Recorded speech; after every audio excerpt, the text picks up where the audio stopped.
am an award-losing cam girl. That was when I felt like a real porn star. You need a ring light and an iPhone, 120 degrees on some days. Too hot, I'm staying inside. I just started feeling really bad about myself. Nothing but a bunch of crackheads. From the racist people. I've always rebelled against the system. That's why I started doing porn. Any chance I got, I was stealing their porn. It's Comedians Talk to Porn Stars. Yeah. Today, ladies and gentlemen, the beautiful, the amazing Sheena Rose. Welcome to Comedians Talking to Porn Stars. Thank you. I'm very happy to be here. Folks, I'm Beau Blaze, and this, ladies and gentlemen, is the lovely Chris Park. I am very lovely. Yay. So, how are things going for you these insane, crazy days? How's life? Life is good. I'm in Vegas. Things have been kind of normal around here, but to be honest, I don't really venture off and go into the city anyway. So life has been the same. Life has been good. You were born in Vegas? Nope. I lived in Southern California, and I was actually born in a really small kind of town, Victorville. Have you ever heard? I have not. So on your way from Vegas to Los Angeles, you pass through a fucking shit town. It's nothing but a bunch of crackheads, and no offense to anybody there, some great people, but no, it's like a crackhead town for real. Hey, no offense, Victorville, but you suck. You know, it's in towns where there ain't shit to do, people do drugs. It is one of the things you can do. When there's nothing else? Yeah. We've done everything we can possibly do besides drugs. Right. Let's just do drugs. Yeah, let's do drugs. So you did not grow up there, but you live there now. What is it really like to live there? It is very hot here in the summer and very fucking cold in the winter. If you're the type of person that you know you're going to go out and gamble all the time and go out and party, Vegas can for sure break you. I laugh when you said it's cold there too in Vegas. Let me tell you something. When you've lived in this area as long as I have, you want to be in the West Coast bad. I hate the winters. Personally, for me, I would never move to the East Coast because of the winters. I would never move to Canada because of the winters. Like I said, Vegas is fucking freezing. This is as cold as I'm willing to get. If you can deal with 110 to 120 degrees on some days, then I don't know that I can do that either. 120 degree weather. Dry heat that you just feel the moment you step outside, your energy leaves you. It's ugh. Yeah, I don't know. I'm also a Jew. Well, it's so hot and I don't like it here. I want it a little cooler. I want it a little hotter. But now it's too hot. It's too hot for me. I'm staying inside. She's like, no, fuck that. So you are a famous alt model. Is that how you would describe yourself? I wouldn't say famous. I used to do mainstream porn, and I stopped it in 2016. During this time of working for companies like Evil Angel and Brazzers and Kink and Digital Playground, I really felt bad about myself because I'm the type of person, if I'm going to do something, I'm going to be the best at it. I want you to know my name. For mainstream porn, I wasn't getting there because I'm just not the norm girl that is going to be in every movie. And so when I started just full-time cam modeling, I was like, okay, well, I'm going to put my all into this. Like I said, I wouldn't say famous, but I do try to definitely put myself out there. I am an award-losing cam girl. So once I'm an award-winning cam girl, I'm nominated for this Xbiz Cam Award every year. I'm never going to win that. I'm the girl that you put in a category just to lose. We need to fill it here. Here's I've never been nominated for the Cam AVN Award yet, but I'm hoping that my PR lady that I have, hopefully I'll get in with that one for the fan voting. Yes, you have a phenomenal person, Erica Icon. I love her. She's one of our favorite people to work with. She's awesome. She is awesome. And I like her because she's super real. She will tell you how it is. She does her job, and I like her. I like her a lot. That's because she's from New York. I was just talking the other day about how I feel like I was supposed to be from New York because I did my 23andMe. I knew I was Italian and I knew I was Jewish. That's what I am. I'm going to tell you. Are you Ashkenazi? Yes. Yeah, so same here. So I was talking to someone the other day who was from Long Island, and they were like, that's not anything but Italian Jews out there. Chris is Irish and Scottish. No, you're not. You're South African. You're from the racist people. What the fuck are you talking about? I'm kidding. South African. Where'd you get that shit from? I don't know. I was thinking, what is worse than people thinking we are? Apartheid people. Okay. When you started out, you mentioned that you worked for Burning Angel. You know, you look a little like Joanna with the black hair now. I've been told that a lot. Dude, when I went to Joanna's wedding, she got married on Halloween a few years ago. I think I had 4 or 5 different people who worked there who asked me if I was sister with the bride.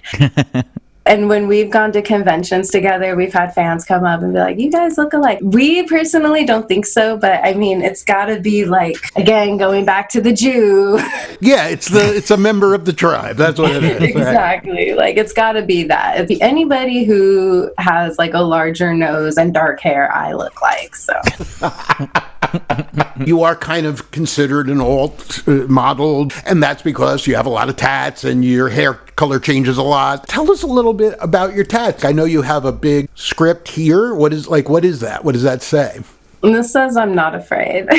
Right. That's right. Most of my tattoos came from when I was young, but the guy who did my cover up, I really just want to go to him like every month. And if I could do it all over, I totally would, because I really like the dark black and gray smoky. Who do you go to? His name is Bronze, and he works at Uprising Inc. in Henderson out here in Vegas. Some of them have a little bit of meaning here or there or a funny story, but I always tell people I'm an art collector. It's like nothing specific, no theme. Yumiko Moreno did my sleeve, who is a guy from Venezuela. So same thing. It's like pictures. My favorite comedian. Here's my... Who is your favorite comedian? Bill Hicks. Oh, okay. Hicks is a comedian's comedian, but not a lot of people know him because he passed away like, what is it? Oh, God, early 90s, I think. Yeah, early 90s, yeah. A lot of my favorite comedians are like offensive, and I've been trying to really be better myself over the past so many years. I don't find funny, I guess, anymore, because I've just realized like, wow, they're actually really offensive. Yes, and it's important to continue to grow as a human being. It's not a good idea to just stagnate and be like, well, that's it, my life's over, I'm 30. I asked someone, I was like, what do you consider old? And then everyone kind of came up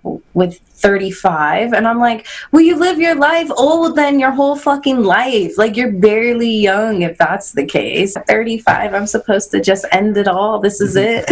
Yeah, man, you're supposed to pop out 2.5 kids, get a job soulless job that sucks your life out of you, and give up. Yeah. That's the American way. Fuck that noise, not me. I've always rebelled against the system. That's why I started doing porn. Like, fuck y'all.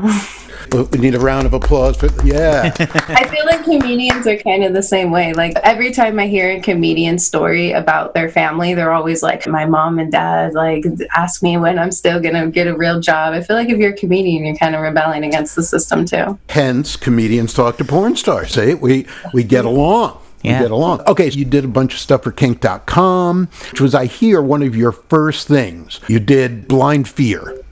Yes. Do you remember? You know, I appreciate that you bring that up, because that was when I felt like a real porn star. That was a 2-day shoot, and the Pope JP is so awesome. And I remember the first day it was all acting. We did like the cutout shots, and then after that first day of shooting, he took me to the side, and at this time I wanted to be like extreme. I wanted to know my limits, and I wanted my limits pushed. He's like, okay, for tomorrow, how hard can I go on you? And I was like, I want you to go as hard as you can, like, for sure. And the whole time I had contacts in my eyes that made me blind, so the whole scene I really couldn't see. And then we just did like different like mind fucks, and like then obviously the BDSM part, and at the end when I was crying, that I really was crying. I was like legit. See, that's so hot, because that's what I wanted to ask you, is that I love that scene. That's something before I've even knew about interviewing you, I've seen that and I love it. Thank you. And the reason is because it's real. I was in the BDSM world for a very long time. I wrote a book. I've done a lot of stuff with the fetish world. Kink.com is definitely, we have a lot of friends who work there, and it's one of the places that does kink and tries to actually make it hot and also real. They go together, of course, but also like they try to actually put money into their movies. Kink.com is by far one of my most favorite websites that I've ever worked for. That was device bondage's very first feature movie that they ever did. Really? Yes, I was very honored to be the first. I love that scene so much. Oh, I'm so glad. I'm saying that's real. It was, yeah. The squirting in that scene was real. And then when I was crying at the end, I wasn't crying because I was in pain or I wanted it to stop. I was crying because it was like a release. It was a cathartic thing. It was almost like an orgasmic cry, if that makes sense. Whatever it is that gets you to that place, to catharsis. Specific kind of humiliation, or it's a certain kind of pain, like some people do, like very percussive, punchy pain. Are you like more of a dom or are you like a sub? Yeah, more of a dom. Not that subs don't look like you or anything, because there are, but I just don't see you being like a bottom. I think it's a beautiful thing for people to do whatever connects, and there's a lot of people who are switchy, and that's all good. That's me, kind of. I think that like in order to be a good dom, you've had to have at least like been a sub some point. What you just said is a good way to look at it. I don't know that you absolutely need to be a bottom, only because if that's not you, then you don't want to force yourself to be something you're not. But you need to have empathy. That's what it is. That's exactly what it is. Yeah, you worded it way better than me. You have to have empathy. So psyched about that conversation. So anyway, in 2016, you stopped doing mainstream porn. Tell us a little about that decision. I just started feeling really bad about myself. It was silly things. I have nothing bad to say about the industry or anyone that I worked with, but let's say I was booked for like a tattoo movie and I'd be really excited for it. And then like, sorry, your scene is canceled because there's a more popular tattoo girl. Or if it would be like a DVD, a box cover, and I would be the only fucking girl who was in the entire movie who was not on the box cover. I know it sounds stupid, but would really fucking get to me. I was really skinny because I was like kind of stressed. And so I'm skinny now, but I was like 92 pounds and I was feeling really ugly and bad about myself. I was growing out this shaved side of my head. And I was just like, I don't feel my best. And I like, this is breaking me. So I'm just going to create my own content. I'm going to like decide how I look on film, what I want the people to see, and I hopped on webcam. And honestly, it's way more lucrative. Like, I mean, I'm sure for really big women in porn, they do fucking amazing, like Spiegler girls and stuff. I'm sure they do great. But for me, I was poor. I wasn't making any money. Like now with webcamming and content making, I'm fucking happier than ever. You know, that's how it is in a lot of places. The patriarchy comes in and takes and abuses the talent and then casts you aside when they're done with you. It's funny that you say that because I remember I was shooting with this guy who had been shooting for years. He said a girl's best time in porn is her first year. And after her first year, it's going to get lower and lower for you. And I was like, yeah, right. You know, because that first year in porn, I was shooting. And I felt, yeah, I'm going to be this like big porn star. And then after a year, it just kind of like died down. And I'll never forget when I had like my very first Brazzers scene set up. 2 weeks or a week before or something like that, the director wrote me and was like, hey, the people in Montreal, they just don't like your look and they don't want you on Brazzers. And I had a breakdown. I was like, oh my God, like I'm so ugly. Why am I even doing this? I mean, eventually I worked for the site, but it's horrible. It really is. Whether you're an actor or you're even a musician, the rejection is just a horrible feeling to put yourself into something and then just be crushed because of something you have nothing that you could do about it. Especially when you think you're the bomb, you know? Like I got into porn thinking like I'm gonna kill it. Like I thought that I was like super cute, and then more and more like rejections came in for this reason or that reason, and I got to the point where I was like, I wish I never got tattooed in my whole fucking life, and I stopped getting tattooed for a while. I felt like at certain times I was like, I'm gonna get a fake ass, I'm gonna get some fake titties. To this day I still think that kind of stuff, but not as much as like then. Well, you are adorable, so that's true. But I'm so glad you didn't get fake tits, because that's another just complete misnomer. Sure, there are lots of guys who love big tits, but I think I made Cody Vore vomit a little last time when we were doing her interview because, I mean, that's her thing. She's got huge breasts. And we're in the middle of a conversation and I go, and huge breasts, that's not my thing. I really don't like huge breasts. And I'm like, maybe I shouldn't have said that. But the point is, that's how a lot of people feel. And as you found out doing your own thing, there's somebody for everybody. And just because the traditional porn world was built on female cartoon characters. Now, don't get me wrong. The more a girl looks like a cartoon, the more I like it. But I like the more alt cartoons. I feel like I've worked on myself and have fixed myself, and like I feel a lot happier now. But to this day, I will see the most followed women on Instagram are the women with really big breasts and big ass, and it gives you like this unrealistic beauty standard where you're like, okay, I'm never going to make as much money as this OnlyFans girl because I just don't fucking look like that, and I never will. I think if there's a girl out there who says that she doesn't fucking look at other women who do amazing and like kill it, think that, but I think they're lying. There's certainly truth to that, but there's a lot of truth to, I need to start a business, which is what you did. Yep.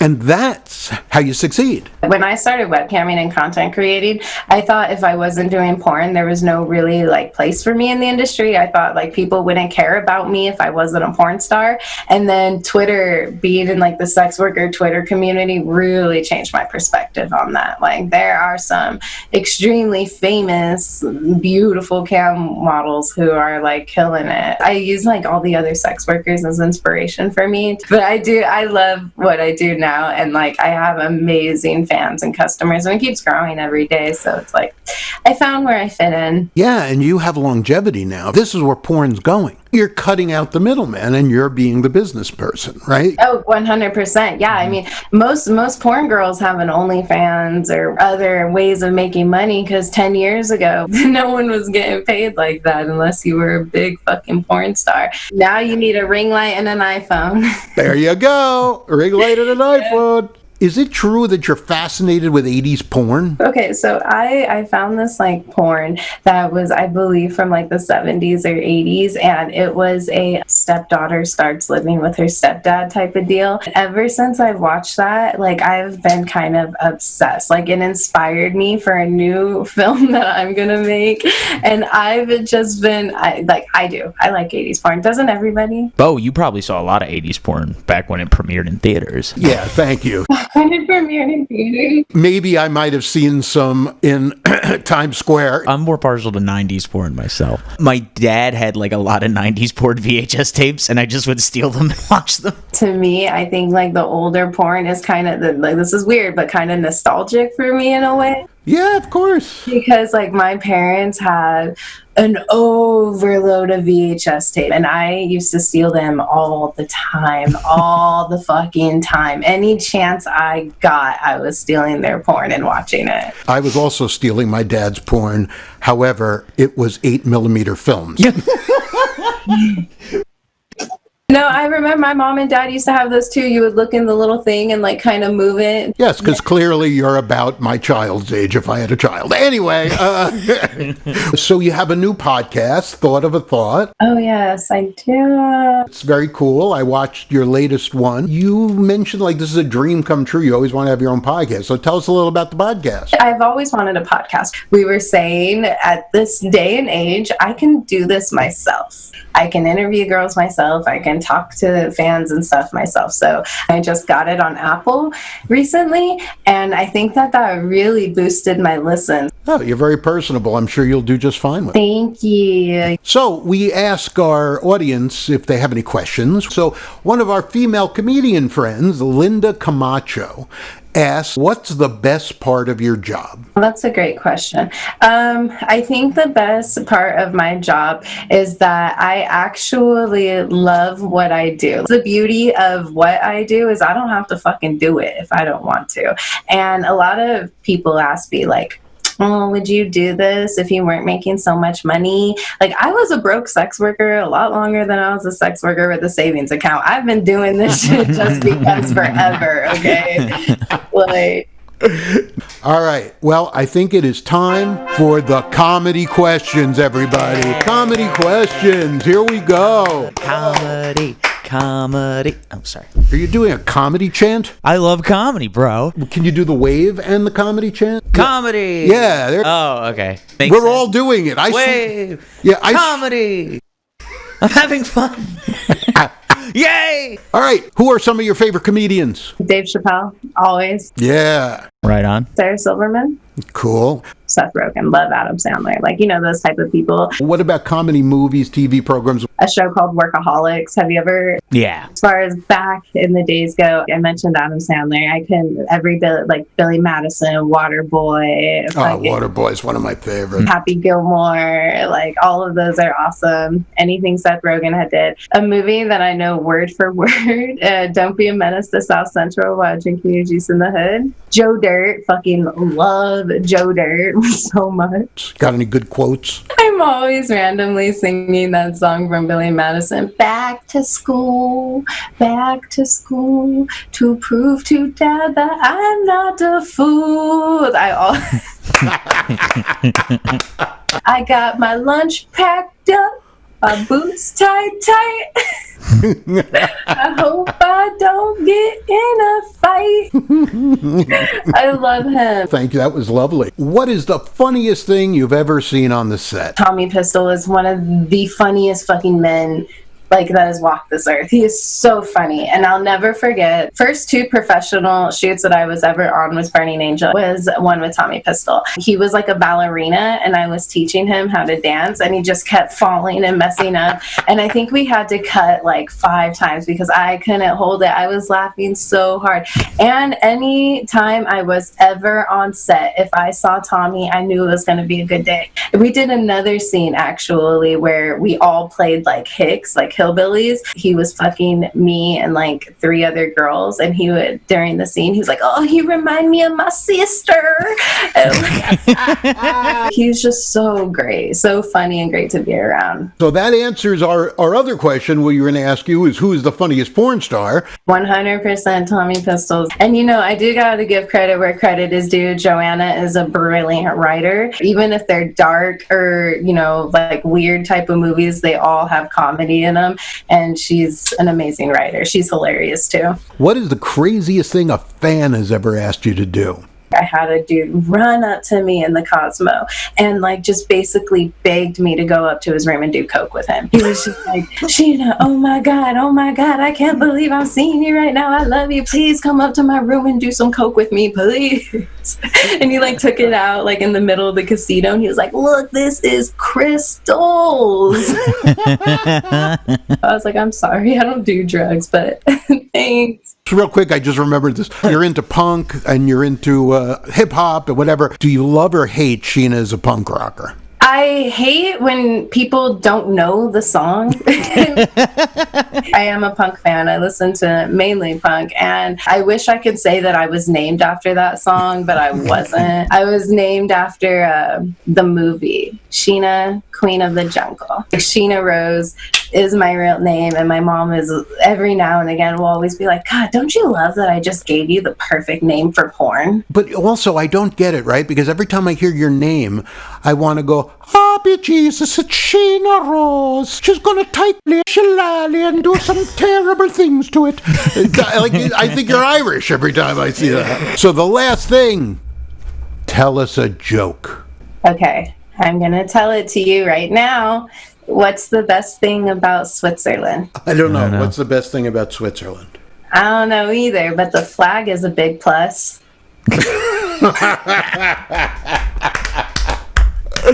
Sheena Rose, ladies Very and gentlemen. nice. There she is. Sheena, thank you so much for being on the show. Thank you very much. You are really fun and awesome, and let's get some plugs in for you. That'll make it super easy for you. Just go to xxxsheenarose.com. You'll find everything there. All right, so if you want to check us out, Blazo Network on all social media. If you want to see more interviews with porn stars just like this, subscribe so you don't miss any episodes. Hit the bell so you'll always know when we release one. Buy our merch at blazo.com/shop. Don't forget our sponsor, whynot.com. If you want to check out my life, my alternative life coach site is alternativelifecoach.com. Chris Park can be found at Chris Park Comedy on all social media.